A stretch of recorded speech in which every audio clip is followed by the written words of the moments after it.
విజయవాడలో జరిగిన green Andhra summit కార్యక్రమంలో పాల్గొన్న పురపాలక శాఖ మంత్రి Narayana Indian green building council CII ఆధ్వర్యంలో నో హోటల్లో 1 డే సదస్సు ఐజీబీసీ సర్టిఫికేషన్ ఉండే భవన యజమానులకు రాయితీల వరాలు కురిపించిన మంత్రి నారాయణ అమరావతిలో నూతనంగా నిర్మిస్తున్న భవనాలను గ్రీన్ హౌస్ భవనాలుగా నిర్మిస్తున్న గ్రీన్ బిల్డింగ్స్ కు పర్మిట్ ఫీజులో 20% రాయితీతో పాటు డెవలప్మెంట్ ఛార్జీలు 4 వాయిదాల్లో చెల్లించేలా చర్యలు తీసుకుంటున్నామని పురపాలక శాఖ మంత్రి నారాయణ తెలిపారు.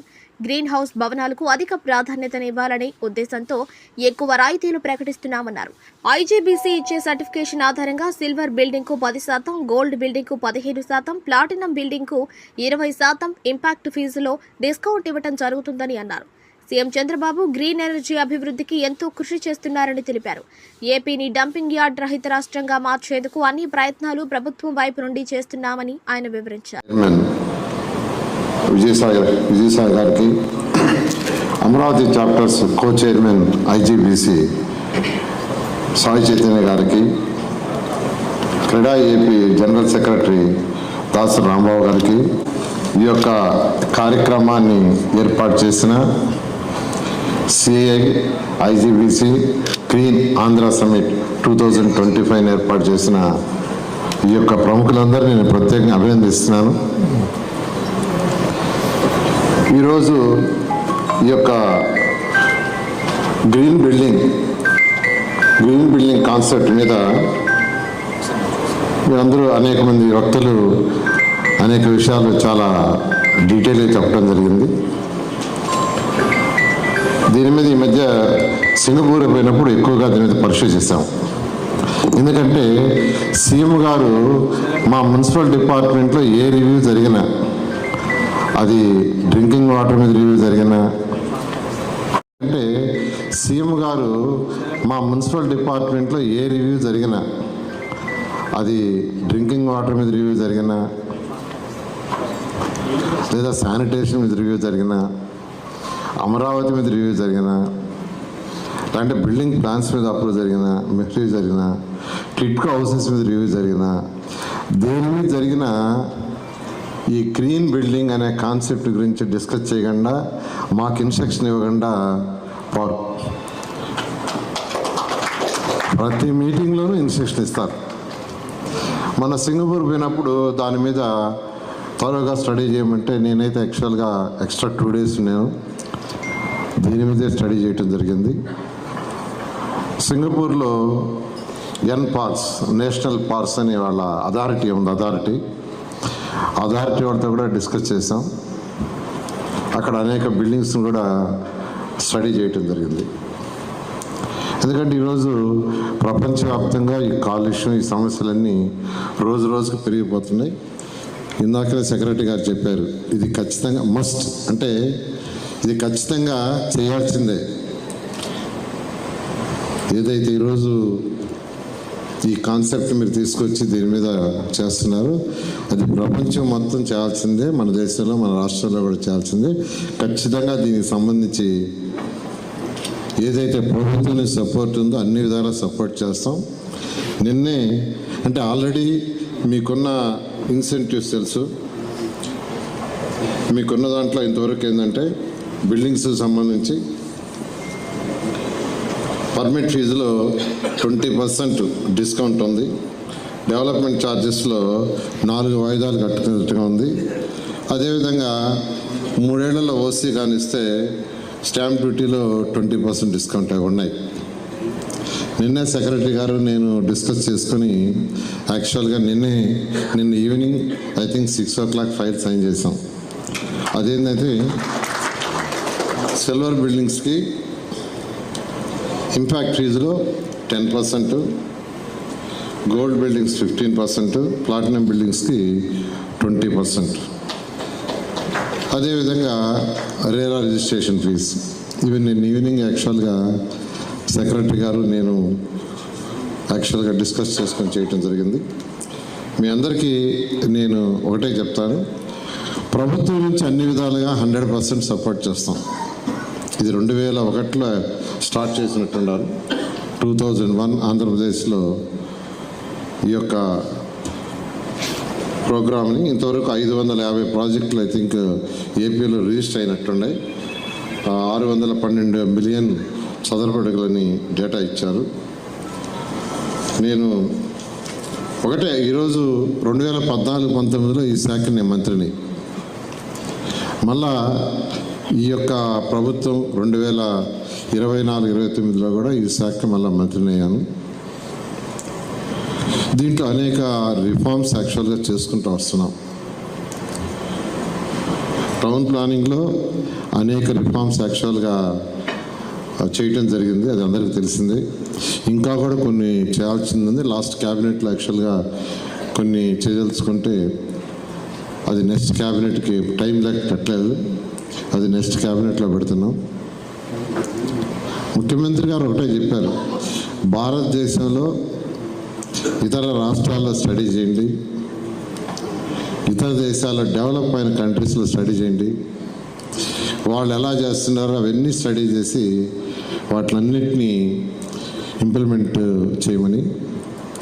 నేను మొన్న యాక్చువల్గా సింగపూర్ పోయి ముఖ్యమంత్రి గారితో పోయాను, మళ్ళీ 2 రోజులు ఎక్స్ట్రాగా అక్కడ ఉన్నాను, ఒకరోజు మళ్ళీ మలేషియా పోయాను. కేవలం అక్కడికి పోయింది ఏంటంటే కంప్లీట్గా సాలిడ్ వేస్ట్, లిక్విడ్ వేస్ట్, ఈ గ్రీన్ బిల్డింగ్స్ వీటి మీద స్టడీ చేయడానికి ఉండటం జరిగింది. వచ్చిన తర్వాత కూడా నేను ముఖ్యమంత్రి గారితో ఒకటి చెప్పాను, సార్ మనం పోయి రావటమే కాదు, మన అఫీషియల్స్ కూడా పోతేనే అది ఇంప్లిమెంటేషన్ ఫాస్ట్గా అవుతుంది. అందులో సెక్రటరీ గారిని, డైరెక్టర్ గారిని, వాళ్ళందరినీ ఒక 5 మందిని పంపిస్తానంటే ఇమీడియట్గా పంపించమన్నారు. ఇమీడియట్గా పంపించు, స్టడీ చేసుకురామను, అక్కడున్న బెస్ట్ మెథడ్స్ అన్నింటినీ ఇక్కడ ఇంప్లిమెంట్ చేయండి అని యాక్చువల్గా నిన్న అడగంగానే యాక్సెప్ట్ చేశారు. ఇలా ఈరోజు ముఖ్యమంత్రి గారు ఏదైనా మార్పులు కానీ పర్టికులర్గా ఈ గ్రీన్ ఎనర్జీ అంటుంటారు ప్రతి మీటింగ్లో, గ్రీన్ ఎనర్జీ, గ్రీన్ బిల్డింగ్స్. అందువల్ల నేను అందరికీ ఒకటే చెప్తున్నాను, మీకు ఏ సమస్య ఉన్నా మీరు రావచ్చు, సెక్రటరీ గారు దగ్గరికి రావచ్చు, లేదా నా దగ్గరికి రావచ్చు. మీకు ఏదైతే పబ్లిక్ ఉపయోగపడుతుందో అవన్నీ చేస్తాం. ఈరోజు రాష్ట్రంలో ఈ మున్సిపల్ శాఖలో ఈరోజు మేము పడుతున్న అంటే అందరికీ తెలిసిందే ఇబ్బందులు ఏంటంటే మెయిన్గా డ్రింకింగ్ వాటర్. ఈ రాష్ట్రంలో ఉన్న అందరు ప్రజలకి ప్యూరిఫైడ్ వాటర్, సర్టిఫైడ్ వాటర్ ఇవ్వలేకపోతున్నాం.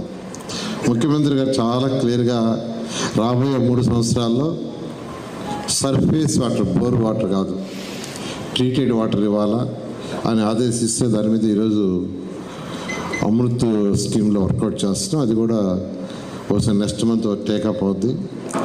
అదైతే 85% ఆఫ్ హౌసెస్కి 100 అన్నాను, 85% ఆఫ్ ది హౌసెస్కి సర్ఫేస్ వాటర్, ట్రీటెడ్ వాటర్ ఇస్తాం.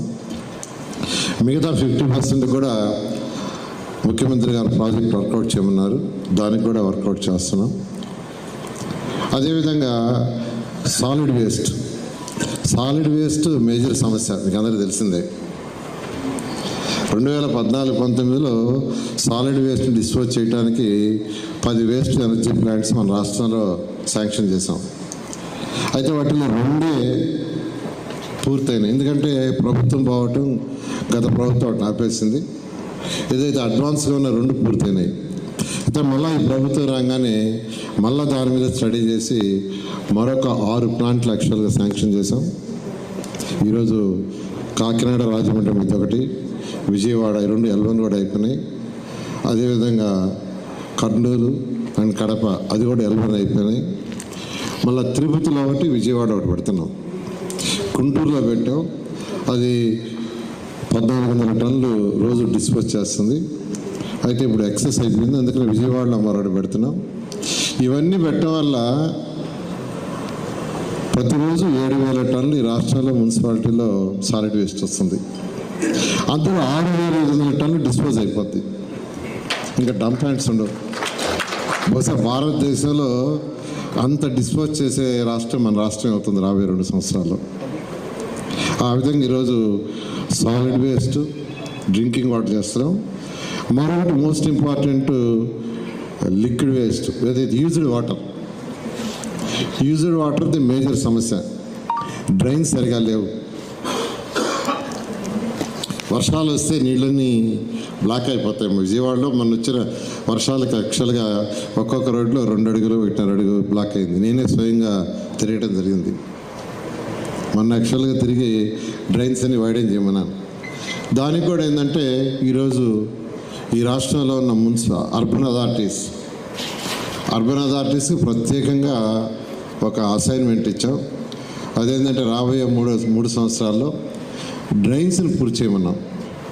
అంటే ఒక మిషన్ మోడ్లో ఈరోజు ఈ మున్సిపల్ శాఖ చేస్తుంది. డ్రింకింగ్ వాటర్ వచ్చి కేంద్ర ప్రభుత్వం, రాష్ట్ర ప్రభుత్వం, ఈ 2 ప్రభుత్వాల యొక్క ఫండ్స్తో ప్రతి ఒక్కరికి వాటర్ ఇవ్వాలని, స్వచ్ఛాంధ్ర కార్పొరేషన్ ద్వారా సాలిడ్ వేస్ట్ పర్ఫెక్ట్గా చేయాలని, అందులో కూడా ఈ మున్సిపల్ శాఖలో ఈరోజు మేము పడుతున్న అంటే అందరికీ తెలిసిన ఇబ్బందులు ఏంటంటే మెయిన్గా డ్రింకింగ్ వాటర్. ఈ రాష్ట్రంలో ఉన్న అందరు ప్రజలకి ప్యూరిఫైడ్ వాటర్, సర్టిఫైడ్ వాటర్ ఇవ్వలేకపోతున్నాం. ముఖ్యమంత్రి గారు చాలా క్లియర్గా రాబోయే 3 సంవత్సరాల్లో సర్ఫేస్ వాటర్, బోర్ వాటర్ కాదు, ట్రీటెడ్ వాటర్ ఇవ్వాలా అని ఆదేశిస్తే దాని మీద ఈరోజు అమృత్ స్కీమ్లో వర్కౌట్ చేస్తున్నాం. అది కూడా ఒకసారి నెక్స్ట్ మంత్ టేకప్ అవుద్ది. అదైతే 85% ఆఫ్ హౌసెస్కి 100 అని అన్నాం, 85% ఆఫ్ ది హౌసెస్కి సర్ఫేస్ వాటర్, ట్రీటెడ్ వాటర్ ఇస్తాం. మిగతా 50% కూడా ముఖ్యమంత్రి గారు ప్రాజెక్ట్ వర్కౌట్ చేయమన్నారు, దానికి కూడా వర్కౌట్ చేస్తున్నాం. అదేవిధంగా సాలిడ్ వేస్ట్ మేజర్ సమస్య మీకు అందరికీ తెలిసిందే. 2014-19లో సాలిడ్ వేస్ట్ని డిస్పోజ్ చేయడానికి 10 వేస్ట్ ఎనర్జీ ప్లాంట్స్ మన రాష్ట్రంలో శాంక్షన్ చేసాం.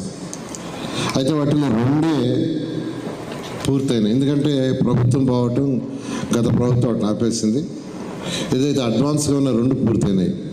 అయితే మళ్ళీ ఈ ప్రభుత్వం రాగానే మళ్ళీ దాని మీద స్టడీ చేసి మరొక 6 ప్లాంట్లు యాక్చువల్గా శాంక్షన్ చేసాం. ఈరోజు కాకినాడ, రాజమండ్రి మీద ఒకటి, విజయవాడ 2 L1 కూడా అయిపోయినాయి. అదేవిధంగా కర్నూలు అండ్ కడప అది కూడా L1 అయిపోయినాయి. మళ్ళీ తిరుపతిలో ఒకటి, విజయవాడ ఒకటి పెడుతున్నాం. గుంటూరులో పెట్టాం, అది 1400 టన్నులు రోజు డిస్పోజ్ చేస్తుంది. అయితే ఇప్పుడు ఎక్సెస్ అయిపోయింది, అందుకని విజయవాడలో మరొకటి పెడుతున్నాం. ఇవన్నీ పెట్టడం వల్ల ప్రతిరోజు 7000 టన్నులు ఈ రాష్ట్రంలో మున్సిపాలిటీలో సాలిడ్ వేస్ట్ వస్తుంది. అందులో 6500 టన్నులు డిస్పోజ్ అయిపోద్ది. ఇంకా డంప్ హ్యాండ్స్ ఉండవు. బహుశా భారతదేశంలో అంత డిస్పోజ్ చేసే రాష్ట్రం మన రాష్ట్రం అవుతుంది రాబోయే 2 సంవత్సరాల్లో. ఆ విధంగా ఈరోజు సాలిడ్ వేస్ట్, డ్రింకింగ్ వాటర్ చేస్తున్నాం. మరొకటి మోస్ట్ ఇంపార్టెంట్ లిక్విడ్ వేస్ట్, ఏదైతే యూజ్డ్ వాటర్ది మేజర్ సమస్య. డ్రైన్స్ సరిగా లేవు. వర్షాలు వస్తే నీళ్ళన్నీ బ్లాక్ అయిపోతాయి. విజయవాడలో మొన్న వచ్చిన వర్షాలకు యాక్చువల్గా ఒక్కొక్క రోడ్లో 2 అడుగులు 1.5 అడుగు బ్లాక్ అయింది. నేనే స్వయంగా తిరగడం జరిగింది. మొన్న యాక్చువల్గా తిరిగి డ్రైన్స్ అని వైడెన్ చేయమన్నాను. దానికి కూడా ఏంటంటే ఈరోజు ఈ రాష్ట్రంలో ఉన్న అర్బన్ అథారిటీస్కి ప్రత్యేకంగా ఒక అసైన్మెంట్ ఇచ్చాం. అదేంటంటే రాబోయే 3 సంవత్సరాల్లో డ్రైన్స్ని పూర్తి చేయమన్నాం.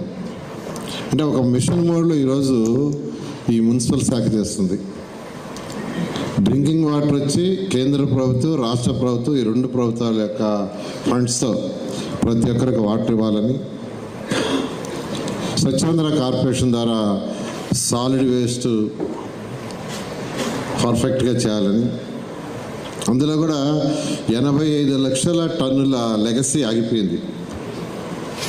మేము ప్రభుత్వం వచ్చేటప్పటికి 85 లక్షలు. ముఖ్యమంత్రి గారు స్వచ్ఛాంధ్ర ప్రోగ్రాం చేసేటప్పుడు మచిలీపట్నంలో అనౌన్స్ చేశారు. ఏమని అనౌన్స్ చేశారంటే 85 లక్షల చెత్త ఇక్కడ ఉంది. లాస్ట్ అక్టోబర్ 2వ తేదీ ఈ రాష్ట్రంలో 85 లక్షలు మిగిలిపోయింది. దాన్ని 25 అక్టోబర్ 2వ తేదీకి పూర్తిగా తొలగించాలని అక్కడికక్కడ ఆదేశించారు. ఆదేశించడమే కాదు, తర్వాత మళ్ళా కందుకూరులో ప్రోగ్రాం జరిగితే పబ్లిక్ నన్ను ఇలా చూపించి మా మంత్రికి చెప్పాను, అక్టోబర్ 2వ తేదీ పూర్తి చేస్తున్నారు. అదే వెస్ట్ గోదావరిలో స్వచ్ఛాంధ్ర జరిగితే అక్కడ కూడా నన్ను పబ్లిక్ చూపించి మా మంత్రి గారు అక్టోబర్ 2వ తేదీకి లెగసీ పూర్తి చేస్తున్నారు. ఈ విధంగా వారు డైరెక్షన్ ఇచ్చారు. ఆల్మోస్ట్ 68 లక్షలు పూర్తి చేసాం. ఈ రాబోయే 2 నెలల్లో కూడా ఆ 85 lakhs పూర్తి చేస్తాం. అయితే డ్రోన్ సర్వే చేస్తే దాంట్లో డిఫరెన్స్ మరొక 20 లక్షలు వచ్చింది. మొన్నే నేను సెక్రటరీ గారు కూర్చొని సీఎం గారు చెప్పాం, అంటే వెయిట్లో తేడా వల్ల మరొక 20 లక్షలు కూడా ఉంది. అది డిసెంబర్ 31st 20 లక్షలు కూడా పూర్తి చేస్తాను. ఆ విధంగా ఈ రాష్ట్రంలో సాలిడ్ వేస్ట్ డంప్ యార్డ్స్ ఎక్కడ ఉండకుండా ఉండే విధంగా ఈరోజు ఈ యొక్క ఆంధ్రప్రదేశ్ మున్సిపల్ శాఖ చేస్తుంది. ఆ బాధ్యత స్వచ్ఛాంధ్ర కార్పొరేషన్ వాళ్ళు, అంటే కేంద్ర ప్రభుత్వం ఇచ్చే సపోర్టు, అదేవిధంగా పొల్యూషన్ బోర్డు వాళ్ళ యొక్క సపోర్ట్ కూడా కొంత తీసుకున్నాం. వాళ్ళు కూడా కొంత ఫైనాన్షియల్ సపోర్ట్ చేస్తున్నారు. ఆ విధంగా సాలిడ్ వేస్ట్ డ్రైన్స్కి వచ్చేళ్ళకే కంప్లీట్గా అర్బన్ అథారిటీకి రెస్పాన్సిబిలిటీ ఇచ్చాం. నిన్ను కూడా రాష్ట్రంలో ఉన్న అర్బన్ అథారిటీ ఆల్ బీసీస్కి నేను సెక్రటరీ గారు కాన్ఫరెన్స్ పెట్టి ప్రత్యేకంగా చెప్పాం. ఎందుకంటే ఇళ్లలో వాడిన బాత్రూమ్ కానీ టాయిలెట్ కానీ కిచెన్ నుంచి వచ్చే వాటర్ ఎప్పటికప్పుడు ట్రీట్ చేసి బయటికి పంపించాలి, దానికి మంచి డ్రైన్స్ ఉండాలి.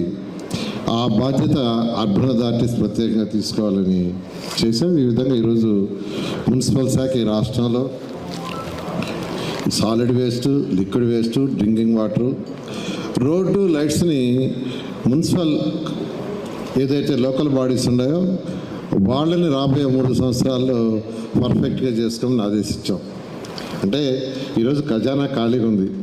10 లక్షల కోట్ల రూపాయలు అప్పుతో ఈరోజు ఈ రాష్ట్రం ఇబ్బంది పడుతుంది.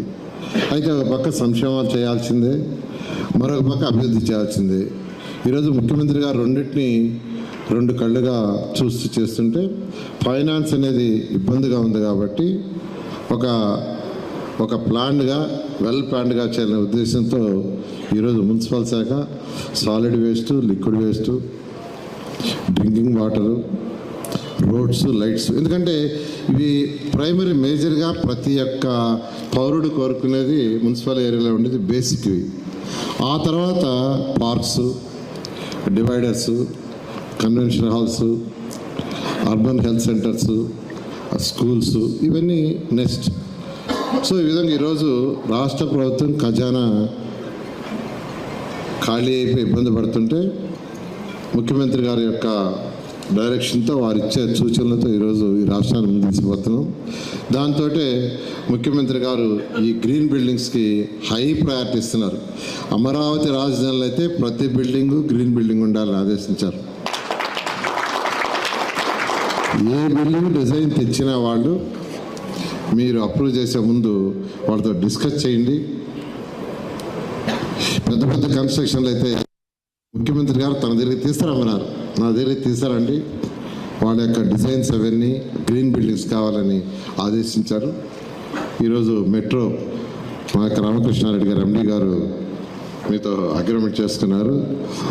ఈ మెట్రోని భారతదేశంలో నెంబర్ 1 గ్రీన్గా చేయమని నేను యాక్చువల్గా రామకృష్ణారెడ్డి గారికి ప్రత్యేకంగా చెప్తున్నాను. ఎందుకంటే అనేక మంది ట్రావెల్ చేస్తుంటారు కాబట్టి మీరు ఏదైతే ఆ స్టేషన్స్ని గ్రీన్ స్టేషన్స్గా చేస్తారో అనేక మంది చూస్తారు కాబట్టి వాళ్ళు కూడా ఇన్స్పైర్ అయ్యి వాళ్ళ బిల్డింగ్స్ కూడా చేసుకోవాలనేది వస్తుంది. ఇది ఒక ఇన్స్పిరేషన్ కూడా అవుతుంది. కాబట్టి మీరు వన్ ఆఫ్ ది బెస్ట్ స్టేషన్స్గా గ్రీన్ స్టేషన్స్గా చేయాల్సిందిగా తెలియజేస్తున్నాను. అదేవిధంగా విశాఖపట్నం మున్సిపాలిటీ వాళ్ళు ఒక 10 బిల్డింగ్స్ ఈరోజు అగ్రిమెంట్ చేసుకున్నారు.